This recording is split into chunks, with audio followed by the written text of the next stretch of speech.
Have you ever found yourself in a tricky situation where someone publicly disrespects you?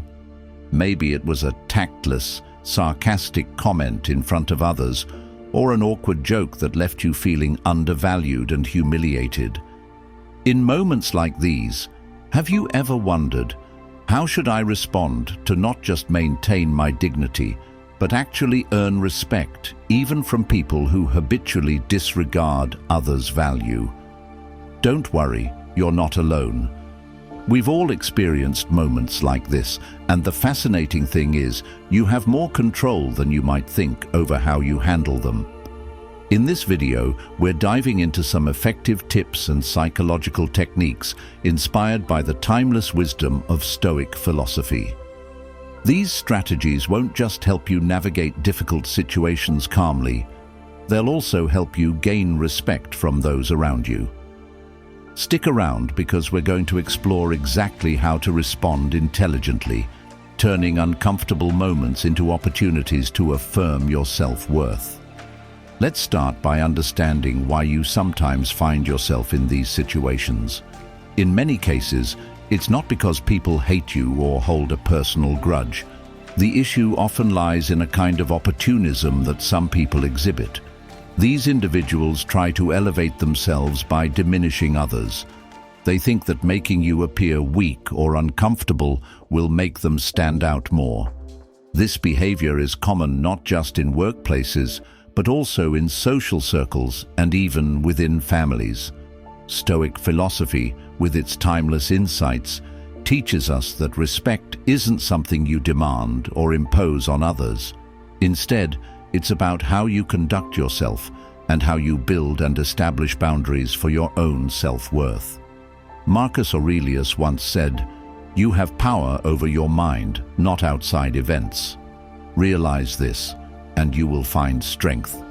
In moments like these, your calm and confidence are your ultimate weapons. But it's not just about how you handle unpleasant situations. The bigger picture is creating an environment where respect for you becomes a given. What does that mean? It's about ensuring that no one uses you as a stepping stone to boost their own image. You need to demonstrate that you know your value and won't be shaken by cheap remarks or undermining actions. So get ready to explore how to apply Stoic philosophy in everyday life. These small but powerful strategies will help you stand your ground in any situation. If you've ever felt unbalanced, bad, or undervalued by others, remember this. Respect isn't earned through aggressive comebacks, but through how calmly and steadfastly you control yourself. Now let's dive into these practical solutions and show you how to handle disrespect with grace and strength. First tip: first impressions matter. First impressions are the foundation of how you are perceived, and interestingly, it's often less about what you say and more about how you present yourself. Picture this. You're at an important networking event. Someone walks into the room, scans the crowd, and makes their way toward you. They extend their hand for a greeting, but instead of standing up, you remain seated, offering a quick glance at their hand before shaking it. The result? You've unintentionally conveyed a lack of confidence and signaled that this interaction might not matter much to you. Small actions like this have a massive impact on how others perceive you. The Stoics understood this deeply. They recognized that simple gestures like standing up and maintaining eye contact during a greeting aren't just good manners, they're powerful expressions of confidence and self-awareness. When you rise to shake someone's hand, you're subtly communicating equality, readiness, and mutual respect. This aligns with a key Stoic principle. How you present yourself reflects your values and shapes how others see you. Let me share a story. I once attended a professional seminar where networking was the primary goal among the attendees. One individual stood out. Whether greeting a senior executive or thanking a waiter for refilling his coffee, he always stood up, made eye contact, and engaged fully. It wasn't flashy or overdone, but it left an impression. People respected him not because of what he said, but because of how he carried himself. He projected confidence and sincerity with every interaction, effortlessly commanding respect. In contrast, I noticed another attendee who remained seated during every greeting. He didn't mean to come across as disinterested. It was simply a habit. Yet, this seemingly minor action created an unspoken barrier. People unconsciously took him less seriously, even though he was just as capable as anyone else in the room. This highlighted an essential truth. Standing up isn't just about politeness. It's about acknowledging the other person's value and asserting your own. The lesson is clear: rising to greet someone is not just an act of courtesy, it's a declaration of how you value yourself and others. Here's where Stoicism comes in. The Stoics didn't focus on things beyond their control. They maximized what they could influence. In this case, it's your behavior, your presentation, and the way you communicate your worth through small yet meaningful actions. If you want to adopt this lesson in your life, start with everyday encounters. Whether you're meeting someone in the office, at a cafe, or even during a virtual meeting, make sure you're fully present. Stand up when greeting someone, maintain eye contact, and project confidence with your body language. These simple gestures not only earn you respect, but also emphasize your inherent value, a reflection of Stoic principles in action. Remember, first impressions aren't just about appearances. They're about showcasing your confidence, self-respect, and the respect you have for others. This is the essence of what Stoicism teaches us. Live with intention, pay attention to the small things, and let those actions define who you are. So, the next time you meet someone, rise to the occasion, look them in the eye, and let your actions speak louder than words. Second tip: handle interruptions calmly. If someone interrupts you in public during a conversation, the best thing you can do is to fix that person with a firm and determined look. When someone interrupts you, especially in a public setting, it can feel downright frustrating. You're trying to make a point, and suddenly someone jumps in, derailing your train of thought. But hold on a second. The natural reaction for many is to get angry or respond sharply, but that often only escalates the situation and makes you appear less composed. So, what should you do? This is where Stoic philosophy steps in to help you handle the moment with calmness and authority. Stoicism teaches us that true strength doesn't come from controlling others, it comes from controlling ourselves. In this situation, a simple, steady gaze can convey a stronger message than any words. Instead of reacting impulsively, pause, look directly at the person who interrupted you with a calm yet focused gaze, and let the silence speak for you. Their behavior is inappropriate, and you won't tolerate being disrespected. This not only demonstrates confidence, but also encourages the other person to reflect on their actions. I remember once during a family dinner, I was sharing a funny story when a relative interrupted to share their own. At first, I felt a bit flustered and awkward, but instead of cutting them off mid-sentence, I stopped, looked at them calmly, and waited. The silence lasted only a few seconds, but carried more weight than any words could have. They quickly realized they'd interrupted at the wrong moment, corrected themselves, and allowed me to continue. The rest of the evening was smooth, and I regained control of the conversation without any drama. This strategy works particularly well in public or group settings. By staying composed and in control, you naturally draw attention. Your presence becomes stronger, and you don't need to raise your voice or argue to reclaim your space in the conversation. Stoicism teaches us not to let others' actions dictate our emotions. Instead, we use tools like body language and calmness to steer the situation without losing our dignity. But the gaze is just the beginning. Once the interruption is addressed, politely but firmly, resume your point.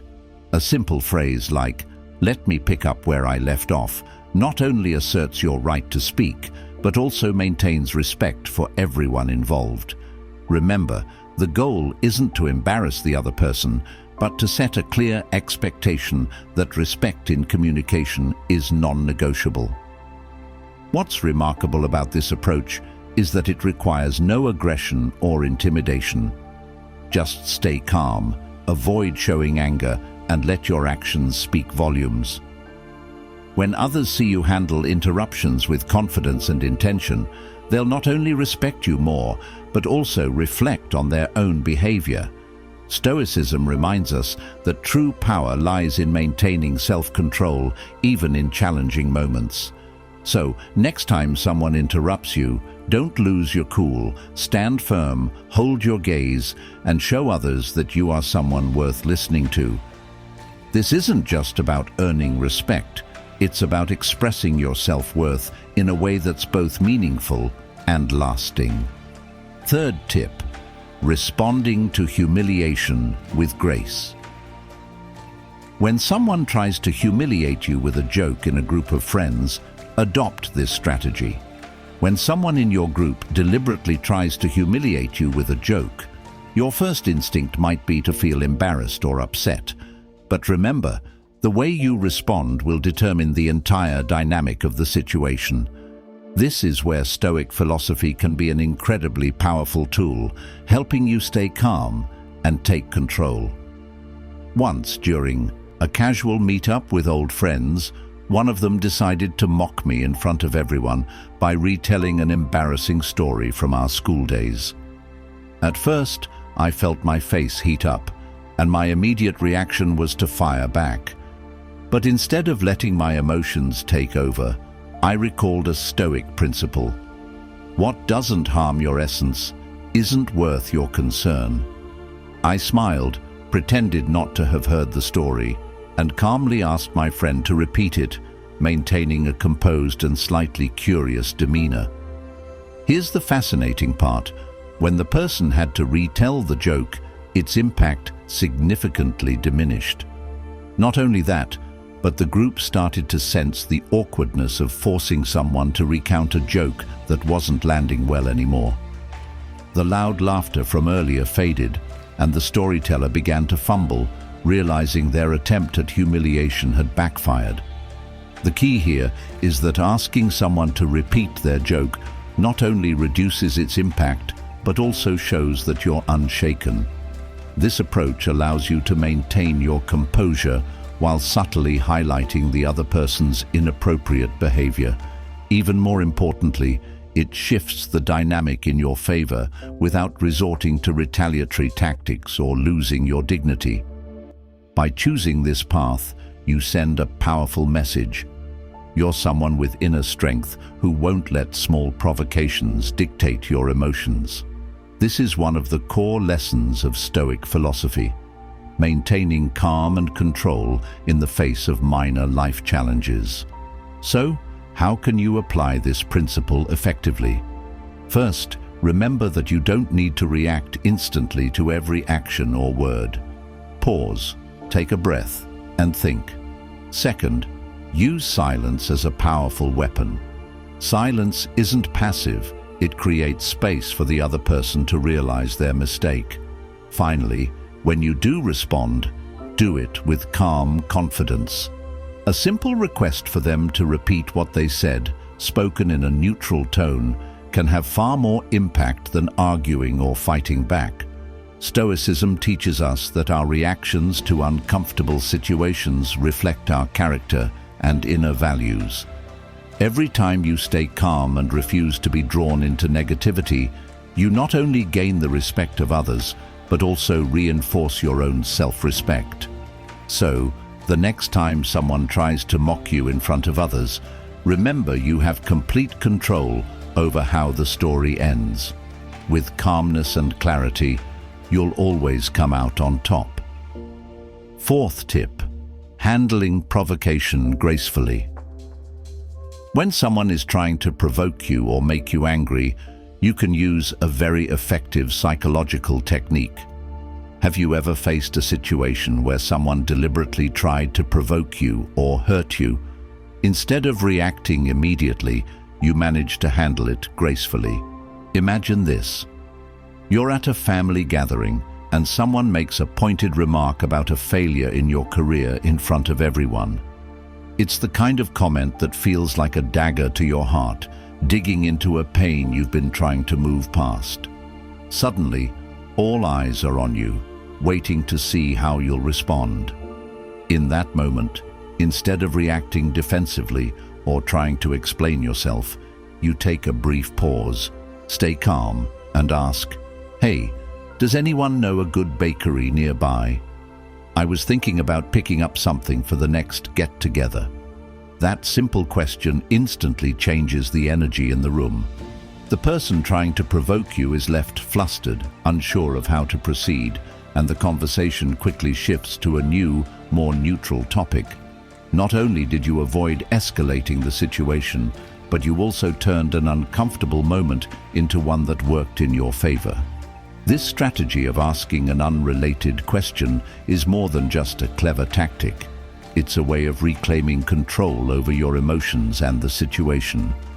By interrupting the flow of provocation, you redirect attention away from the negative energy and refuse to give the instigator the satisfaction of seeing you upset. It's a perfect example of practicing Stoic principles, focusing on what you can control and refusing to let external circumstances dictate your peace of mind. As Epictetus wisely said, "It's not what happens to you, but how you react to it that matters." The brilliance of this technique lies in its ability to derail negativity without confrontation. A well-timed, unrelated question disrupts the instigator's train of thought, making it nearly impossible for them to continue their attempt to provoke you. At the same time, it allows you to maintain your composure and project a sense of confidence and self-control. This is a powerful way to command respect in any social situation. To make this approach work, it's essential to keep your tone and demeanor natural. If it seems forced or calculated, it might come across as insincere. Choose a simple, neutral question or comment that feels organic to the moment. Something about a nearby restaurant, a recent event, or even a casual observation. The goal is not to dodge the situation awkwardly, but to shift the conversation with subtlety and ease. This technique doesn't just work in the moment, it builds long-term resilience and inner strength. By refusing to be dragged into emotional conflicts, you demonstrate to yourself and others that you're in control. People around you will notice this composure and come to respect you for it. More importantly, using this strategy is a step toward cultivating the core Stoic value of focusing on what you can control.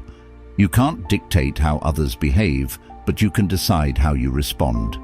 In doing so, you reinforce your sense of self-worth and send a clear message. You will not allow others to undermine your peace or dignity. Next time you find yourself in a situation where someone's words are aimed to provoke or hurt, remember this approach. Ask a simple, unrelated question and observe how the dynamic changes. You'll not only diffuse the tension, but also feel empowered by your ability to rise above it. As Marcus Aurelius wisely reminded us, true power comes from maintaining peace of mind, regardless of external circumstances. By mastering this, you'll not only handle challenges with grace, but also elevate the respect others have for you in any situation. Fifth and final tip: walking away. Have you ever found yourself in a situation where you felt undervalued, disrespected, or even completely ignored? It's not a pleasant feeling, but sometimes the best way to protect your self-respect is to choose to walk away. Stoic philosophy teaches us that respect isn't something you can demand. It's something you cultivate by knowing your own worth. Sometimes walking away isn't a sign of failure. It's a demonstration of strength and self-worth. Let me share a story with you. A friend of mine, Sarah, was an exceptional creative professional. One day she joined a major project at her company. However, instead of being recognized for her relentless efforts, she was constantly ridiculed by her manager in front of the team. They would interrupt her in meetings, dismiss her ideas, and make her feel as if her contributions didn't matter. At first, Sarah tried harder, believing she needed to prove herself. But after months of frustration, she realized she didn't need to beg for respect from people unwilling to give it. A pivotal meeting changed everything. Once again, her idea was brushed aside without any reason. This time, Sarah calmly closed her laptop, stood up, and said she would put her energy into a place where it was valued. She walked out of the meeting, leaving her colleagues stunned. That same day, she submitted her resignation, not out of anger, but as an act of self-preservation. A few months later, Sarah joined another company in a leadership role where she was not only respected, but celebrated for her talents. Sarah's story isn't just about leaving, it's about choosing where to invest your energy. Walking away doesn't signify weakness. On the contrary, it demonstrates that you understand your value and refuse to stay in an environment that undermines it. Stoic philosophy teaches us that the only thing we can truly control is how we respond to situations. While you can't force others to respect you, you can decide not to remain in a place where respect is absent. The most powerful part of walking away is that it's not about creating drama or proving a point. It's a personal decision, quiet but resolute. It's a way of telling yourself, I am worth more than this. Marcus Aurelius emphasized, you have power over your mind, not outside events. Realize this, and you will find strength. Staying in a disrespectful environment is choosing to let others diminish your value. So how do you know when it's time to walk away? It's when you realize that all your efforts to build respect have been met with indifference. When you feel you're constantly fighting to be recognized, don't wait until your self-esteem has been eroded. Listen to yourself and, if necessary, choose to leave. Because being an absence that's respected is far better than being a presence that's diminished. Walking away is not about surrendering, it's about setting boundaries. Stoic philosophy teaches us not only to control our emotions, but also to safeguard our sense of worth. The next time you find yourself being devalued, remember that sometimes the most respectful action you can take is to leave the table where your worth isn't recognized. Respect isn't begged for, it's built by how you decide to treat yourself. I would love to hear about your journey and triumphs. Please hit subscribe, turn on the notification bell, and leave a comment below to share your story, your successes, and even the challenges you've overcome. If you're not sure what to comment, just write, "I can do it," to show that you've completed this session. Your engagement helps this community grow toward wisdom and the art of turning every challenge into an opportunity. I'll leave 2 more videos here so you can continue learning and growing on your personal development journey. Thank you, and I'll see you in the next video.